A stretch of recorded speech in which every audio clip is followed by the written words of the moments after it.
আল্লাহ রাব্বুল আলামিন হযরত মূসা আলাইহিস সালাতু ওয়াস সালামকে মুজিজা দিয়েছিলেন, এমন মুজিজা তার হাতের মধ্যে থাকতো লাঠি। এই লাঠিটা ছেড়ে দিলেই ভয়ঙ্কর অজগর সাপের রূপ ধারণ করত। আল্লাহু আকবার বলেন। হযরত মূসা আলাইহিস সালাতু ওয়াস সালাম একদিন তিনি লাঠি ভর করে রাস্তার মধ্যে হাঁটাহাঁটি করতেছেন। এমন সময় আল্লাহ রাব্বুল আলামিন হযরত মূসা আলাইহিস সালাতু ওয়াস সালামকে ডাক দিলেন। হযরত মূসা আলাইহিস সালাতু ওয়াস সালামকে প্রশ্ন করলেন ডেকে, ওয়ামা তিলকা বিয়ামিনিকা ইয়া মূসা, এ মূসা তোমার হাতের ভিতরে কি?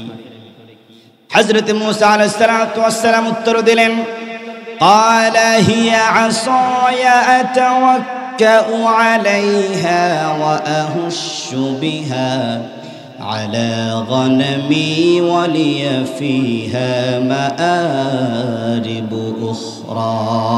আল্লাহু আকবার বলেন। হযরত মূসা আলাইহিস সালাতু ওয়াস সালাম উত্তর দিলেন, ক্বালা হিয়া আসায়া, ইয়া আল্লাহ আমার হাতে যা আছে এটা হচ্ছে আমার লাঠি। আতাওয়াক্কাউ আলাইহা, এই লাঠিতে ভর করে আমি রাস্তার মধ্যে চলাফেরা করি। আর কি করি? ওয়া আহুসু বিহা আলা গনামি, ইয়া আল্লাহ এই লাঠি দ্বারা আমার যত ছাগলের পাল আছে এই পালদেরকে আমি পাতা পেরে দেই। এরপর হযরত মূসা আলাইহিস সালাতু ওয়াস সালাম বললেন, ওয়ালিয়া ফিহা মাআরিবু উখরা, ও আল্লাহ এই লাঠি দ্বারা আমি আমার প্রয়োজনীয় অনেক কাজ করে থাকি। আল্লাহ তাআলা জিজ্ঞাসা করলেন, শুধু হাতে কি রে মূসা? হযরত মূসা আলাইহিস সালাতু ওয়াস সালাম বলতেই পারতেন আমার হাতে লাঠি। এতটুকু বলে চুপ না থেকে হযরত মূসা আলাইহিস সালাতু ওয়াস সালাম এই সুযোগে আরো কয়েকটা কথা বললেন। আল্লাহ আমার হাতে লাঠি, এই লাঠি দিয়ে ভর করে আমি চলাফেরা করি, এই লাঠি দিয়ে আমার ছাগলের পাতা পেড়ে দেই, এই লাঠি দিয়ে আমার অনেক প্রয়োজন মিটাই। আল্লাহ একটা প্রশ্ন করলেন, মূসা আলাইহিস সালাম উত্তর দিলেন কয়টা? জোরে বলেন কয়টা? হযরত মূসা আলাইহিস সালাতু ওয়াস সালামকে আল্লাহ পাক বললেন, ক্বালা আলকিহা ইয়া মূসা, হে মূসা তোমার হাতে যে লাঠি আছে লাঠিটা মাটিতে নিক্ষেপ করে দাও, মাটিতে তোমার লাঠিটা ছেড়ে দাও। ফালকাহা, হযরত মূসা আলাইহিস সালাতু ওয়াস সালাম তার হাতের লাঠিটা মাটিতে নিক্ষেপ করে দিলেন। মাটিতে ফেলে দেওয়ার সাথে সাথে ফাইযা হিয়া হাইয়াতুন তাসআ। আল্লাহু আকবার জোরে করে বলে। আল্লাহ রাব্বুল আলামিন যখন বললেন মূসা লাঠি ফেলে দাও, হযরত মূসা আলাইহিস সালাতু ওয়াস সালাম হাতের লাঠিটা মাটির মধ্যে ফেলে দিলেন। ফাইযা হিয়া হাইয়াতুন তাসআ, ফেলে দেওয়ার সাথে সাথে ওইটা ভয়ঙ্কর অজগর রূপে ধারণ করলো। ভয়ঙ্কর অজগর সাপের রূপ যখন ধারণ করলো, হযরত মূসা আলাইহিস সালাতু ওয়াস সালামের এমন অবস্থা দেখে তিনি ভয়ে থরথর করে কাঁপতেছে। তিনি সাপ থেকে দৌড়ে পালাবেন না কোথায় যাবেন তিনি আশ্চর্য হয়ে গেছেন যে এটা কি হলো, হাত থেকে ছোট্ট একটা লাঠি ফেললাম আর এত বড় সাপ হয়ে গেল, এটা কেমনে হলো? তিনি ভয়ে যেন দৌড় দিবেন এমন একটা অবস্থা। আল্লাহ রাব্বুল আলামিন ডাক দিয়ে বললেন, মূসা দাঁড়াও, দৌড়াও না, ভয় পেও না। ক্বালা খুযহা ওয়া লা তাখাফ সানুঈদুহা সিরাতাহাল উলা। আল্লাহু আকবার। আল্লাহ রাব্বুল আলামিন ডাক দিয়ে বলতেছেন, মূসা রে ক্বালা খুযহা, ওটাকে ধরো, ওয়া লা তাখাফ, ভয় পেও না, সানুঈদুহা সিরাতাহাল উলা। এ মূসা তুমি লাঠিটা ধরতে দেরি করতে পারো, কিন্তু লাঠি ধরার সাথে সাপটা ধরতে দেরি করতে পারো, কিন্তু সাপটা ধরার সাথে সাথে সাপটাকে আগের রূপে করে দিতে আমি আল্লাহ পাক দেরি করব না। সুবহানাল্লাহ। হযরত মূসা আলাইহিস সালাতু ওয়াস সালাম লাঠিটা ধরলেন, সাপটা ধরলেন। সাপটা ধরার সাথে সাথে ওই সাপটা আগের লাঠিতে পরিণত হয়ে গেল। এরপরে আল্লাহ রাব্বুল আলামিন আরেকটা অর্ডার করলেন। আল্লাহ পাক বললেন, ওয়াবমুম ইয়াদাকা ইলা জানাহিকা তাখরুজ বাইদা মিন গায়রি সুইন আয়াতান উখরা। আল্লাহু আকবার বলেন। আল্লাহ রাব্বুল আলামিন ডাক দিয়ে বলতেছেন, মূসা রে তোমার দুইটা হাত তোমার বগলের নিচে নিয়ে নাও, বগলের নিচে নেওয়ার পরে যখন তুমি বগলের নিচ থেকে তোমার হাতটা বের করবা, হাতটা বের করার সাথে সাথে দেখবা তোমার হাত থেকে উজ্জ্বল শুভ্র আলো বের হইতেছে। সুবহানাল্লাহ পড়ে। আর এই আলোটা কোন রকম রোগের কারণে না, একদম রোগ মুক্ত আলো। অর্থাৎ মানুষের যখন শ্বেত রোগ হয় তখন দেখবেন হাতগুলা সাদা ধবধবে হয়ে যায়, এখন দেখেন নাই? যখন শ্বেত রোগ হয় হাতগুলা সাদা ধবধবে হয়ে যায়। আল্লাহ পাক ডাক দিয়ে বললেন, মুসা রে, এমন মনে করো না যে তোমার কোনো রোগ হয়েছে, আসলে রোগ নয়, রোগ মুক্ত এমন আলো ঝলমলে তোমার হাত দিয়ে বের হবে। কখন? তোমার বগলের নিচ থেকে হাত বের করলে আলোয় ঝলমলে হয়ে যাবে হাতটা। সুবহানাল্লাহ পড়ো। অর্থাৎ মুসা আলাইহিস সালাতু ওয়াস সালামের জামানায় মানুষেরা জাদুবিদ্যা মানুষকে দেখাইতো। আল্লাহ পাক ওহির মাধ্যমে এমন এক শিক্ষা দিলেন, বগলের নিচ থেকে হাত বের করলে হাত থেকে আলো বের হয়। সুবহানাল্লাহ পড়ো। লাঠি ছেড়ে দিলে লাঠি বিশাল আকারের সাপ হয়ে যায়। আল্লাহ পাক বললেন, লিনুরিয়াকা মিন আয়াতিনাল কুবরা, এ মুসা, এটা তোমারে কেন দেখাচ্ছি জানো? এটা আমি আমার সামান্যতম একটু নিদর্শন তোমারে দেখায় দিলাম। অর্থাৎ ওরা জাদু করে মনে করতেছে জাদুবিদ্যা শিখেছি, আমার চাইতে এর চাই ভালো কিছু আর কেউ জানে না। আমি আল্লাহ পাক কেমন দেখাইলাম, ওদেরকে দেখাইতে বলো। হাতের বগল থেকে হাত বের করার সাথে সাথে হাত আলোয় ঝলমলে হয়ে যাবে, দেখাইতে বলো। পারবে? ওরা পারে নাই। হযরত মূসা আলাইহিস সালাম তিনি লাঠি ফেললে বিশাল আকারের সাপ হয়ে যেত, এরকমও কিন্তু তারা পারে নাই। আল্লাহ রাব্বুল আলামিন হযরত মূসা আলাইহিস সালাম কি মুজিজা দেওয়ার পরে অর্ডার করলেন, ইযহাব ইলা ফিরআউনা ইন্নাহু তাগা, এ মূসা চলে যাও ফিরআউনের কাছে।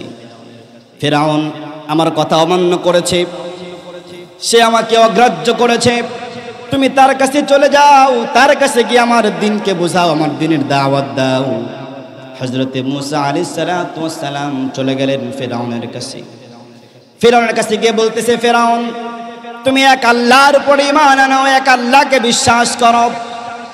ফিরআউন শোনার সাথে সাথে বলতেছে, মূসা, আমি ছাড়াও কি আরেকটা রব আছে নাকি? নাউযুবিল্লাহ। মূসাকে ডাক দিয়ে বলে, রে মূসা, ফাকালা আনা রাব্বুকুমুল আ'লা, নাউযুবিল্লাহ বলেন। ফিরআউন ডাক দিয়ে বলে, আমি ছাড়া আর কি রব আছে? আমি তো বড় খোদা, আমার চাইতে বড় খোদা আছে নাকি?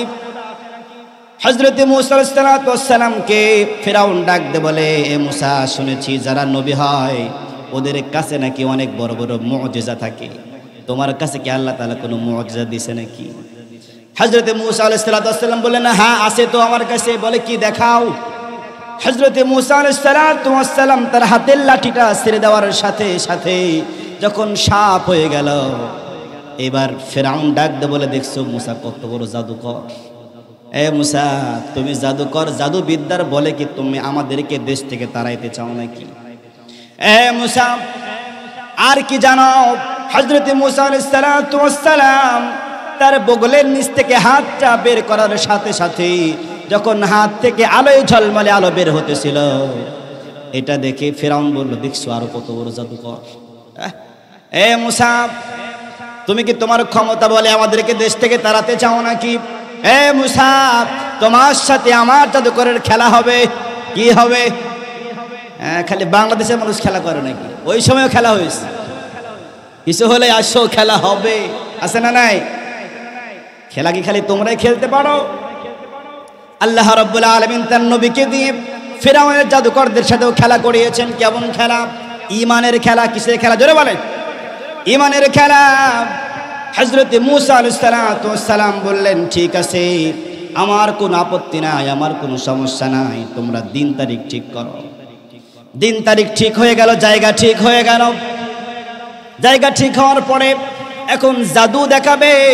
এমন মুহূর্তে হযরত মূসা আলাইহিস সালামকে জাদুকররা ডাক দিয়ে বলতেছে, মূসা, তুমি কি জাদু আগে দেখাবা নাকি আমরা আগে দেখাবো? হযরত মূসার থেকে তারা অনুমতি নিল, আল্লাহর কাছে পছন্দ হয়ে গেল। সুবহানাল্লাহ পড়ে। হযরত মূসা আলাইহিস সালাম বললেন, তোমরা আগে দেখাও, দেখি তোমাদের ভেলকি আগে দেখি, আগে কেমন জাদু তোমরা করতে পারো। হযরত মূসা আলাইহিস সালাম বলার সাথে সাথে জাদুকরেরা তাদের জাদু দেখানো শুরু করতে লাগলো। তবে এর আগে এরা কিন্তু দুই দলে বিভক্ত হয়ে গেছে। কেউ বলতেছে এই মূসা তো আমাদেরকে দেশ থেকে তাড়াতে চায়। আবার হযরত মূসা আলাইহিস সালাম বলেছিলেন, এই জাদুকরেরা তোমরা আল্লাহর সঙ্গে খেলা করো না, তোমরা একটু ভেবে চিন্তে কাজ করো। এই কথাটা বলার কারণে কিছু মানুষের অন্তরে ভয় তৈরি হয়ে গেছে যে মূসা যদি সত্যি আল্লাহর নবী হয় আমরা কোনোদিনও জিততে পারবো না। দুই দলে যখন ভাগ হয়ে গেল, ভাগ হওয়ার পরেও ফেরাউন ডাকছে, কিছু করার নাই, খেলাই লাগবে, উপায় নাই। হযরত মূসা আলাইহিস সালাম অনুমতি দেওয়ার সাথে সাথে জাদুকরেরা তাদের জাদু দেখা যখন সাপ তৈরি করে ফেলল, হযরত মূসা আলাইহিস সালামের দিকে সাপগুলা তেড়ে আসতেছিল। হযরত মূসা আলাইহিস সালাম আবার ভয় পেয়ে গেলেন। আমার আল্লাহ তাআলা ডাক দিয়ে বললেন, কুলনা লা তাখাফ ইন্নাকা আনতাল আ'লা। আল্লাহু আকবার বলেন। আল্লাহ রাব্বুল আলামিন বললেন, মূসা লা তাখাফ, ভয়ের কিছু নাই। ইন্নাকা আনতাল আ'লা, হে মূসা তুমি উপরে থাকবা, তুমি জিতবা। সুবহানাল্লাহ পড়েন। আল্লাহ তাআলা যদি কাউকে গ্যারান্টি দিয়ে দেয় তার আর কোনো ভয় আছে নাকি? ভয় আছে? আল্লাহ পাক ডাক দিয়ে বললেন, লা তাখাফ, হে মূসা ভয় পেও না, তুমি জিতবা, ভয়ের কোনো কারণ নাই। আল্লাহ পাক অর্ডার করলেন, ওয়া আলকি মা ফি ইয়ামিনিকা তালকাফ মা সানাউ। আল্লাহু আকবার বলেন। আল্লাহ রাব্বুল আলামিন ডাক দিয়ে বলেন, মূসা রে ওদের সাপ দেখে ভয় পেও না, ওয়ালকি মা ফি ইয়ামিনিক, তোমার হাতে যে লাঠি আছে লাঠিটা ছেড়ে দাও। আল্লাহু আকবার বলেন। তালকাফ মা সানাউ, ওই জাদুকরেরা যা কিছু তোমার দিকে ছেড়েছে তোমার সাপটা ওদেরকে গ্রাস করে ফেলবে। সুবহানাল্লাহ পড়ে। এই যে জাদুগুলা দেখতেছো, ইন্নামা সানাউ কাইদু সাহির, হে মূসা ওরা যে সাপগুলা ছেড়েছে এগুলা তো জাদুকরদের কেবলমাত্র একটা ভেলকি, এটা ভেলকি ছাড়া আর কিছু নয়। তোমার সাপ ছেড়ে দাও, দেখবে ওদের সব কিছু নিমিষের মধ্যে ভ্যানিশ হয়ে গেছে। সুবহানাল্লাহ পড়ে। হযরত মূসা আলাইহিস সালাম সাপটা ছেড়ে দিলেন। সাপ ছেড়ে দেওয়ার সাথে সাথে সবগুলা সাপ খেয়ে ফেলল। আল্লাহ পাক এবার মূসা আলাইহিস সালামকে ডাক দিয়ে বললেন, ওয়ালা ইউফলিহুস সাহিরু হাইতু আতা, হে মূসা ওরা জাদুকরেরা যেখানে যাক না কেন, যে রকম তারা পদ্ধতি গ্রহণ করুক না কেন, ওরা কোনোদিন সফলতা অর্জন করতে পারবে না। সুবহানাল্লাহ পড়ে। সফলতা কার হাতে? ও দুনিয়ার মানুষ চিৎকার করে বলে, সফলতা কার হাতে? আল্লাহ পাক যারে জিতায় তারে সারা দুনিয়ার কেউ ঠকাইতে পারে না। আল্লাহ পাক যারে উঁচাতে উঠায় সারা দুনিয়ার সমস্ত মানুষ মিলে যদি পা ধরে টানাটানি করতে থাকে তাকে কোনোদিন নামাইতে পারে না। তবে হ্যাঁ, আল্লাহ পাক মাঝে মাঝে জালেমদেরকে একটু সুযোগ দেয়। জালেমদেরকে একটু সুযোগ দিয়ে দেখেন যে দেখি এরা আসলে কি করে, এরা তওবা করে কিনা, এরা জুলুম থেকে ফিরে আসে কিনা, এরা আমার ইসলামের পথে ফিরে আসে কিনা। এজন্য আল্লাহ পাক মাঝে মাঝে কিছু জালেমদের সুযোগ দেয়। জালেমদেরকে সুযোগ দেওয়ার পর আল্লাহ পাক বলে, মুসলমানরা ভয় পেও না, ওদেরকে একটু সুযোগ দিয়েছি, তোমাদের দুনিয়ায় কষ্ট হলেও ধৈর্য ধারণ করো। যদি দুনিয়ার বুকে তোমার ইমানি অবস্থায় জীবনটা চলেও যায় তোমার কোনো লস নাই, মরবা আর জান্নাতে ঢুকবা। সুবহানাল্লাহ পড়ে। তাহলে আমাদের ভয় আছে? ভাই ভয় আছে? কোনো ভয় নেই। হযরত মূসা আলাইহিস সালাম সাপটা ছেড়ে দেওয়ার সাথে সাথে যখন সমস্ত শাকগুলাকে গ্রাস করে ফেলল, সমস্ত জাদুকররা তারা হার মেনে গেল। সুবহানাল্লাহ পড়েন। এরপরে কি করল আল্লাহ পাক বলেন, ফাউলকিয়াস সাহারাতু সুজ্জাদান ক্বালু আমান্না বিরাব্বি হারুন ওয়া মূসা। আল্লাহু আকবার বলেন। আল্লাহ রাব্বুল আলামিন বলেন, এরপরে সমস্ত জাদুকররা ফাউলকিয়াস সাহারাতু সুজ্জাদা, সমস্ত জাদুকররা সিজদায় পড়ে গেল। আল্লাহু আকবার বলেন। সব জাদুকরেরা সারেন্ডার করে আল্লাহর সামনে সিজদায় পড়ে গেল। আর সমস্ত জাদুকরেরা আল্লাহ তাআলার প্রতি ঈমান এনে মুসলমান হয়ে গেল। কিন্তু ফেরাউন তাকায় তাকায় দেখে, এরে মূসা কত বড় জাদুকর, নিজে জাদু করে আমার জাদুকরগুলোকে ও পাগল বানায়া তার দলে নিয়ে নিল। আসলে তার নসিবে হেদায়েত নাই। কি নাই ভাই? এত কিছু দেখার পরেও যে ফিরে আসে না তার কপালে হেদায়েত আছে ভাই, হেদায়েত আছে। যদি হেদায়েত থাকতো তাহলে আল্লাহর নবী হযরত মূসার ওই মুজিজা দেখে ফিরাউন আর ফিরাউন থাকতে পারতো না, ফিরাউন আর অমুসলিম থাকতে পারতো না। ফিরাউন আল্লাহর প্রতি ঈমান আনতো, ঠিক কিনা?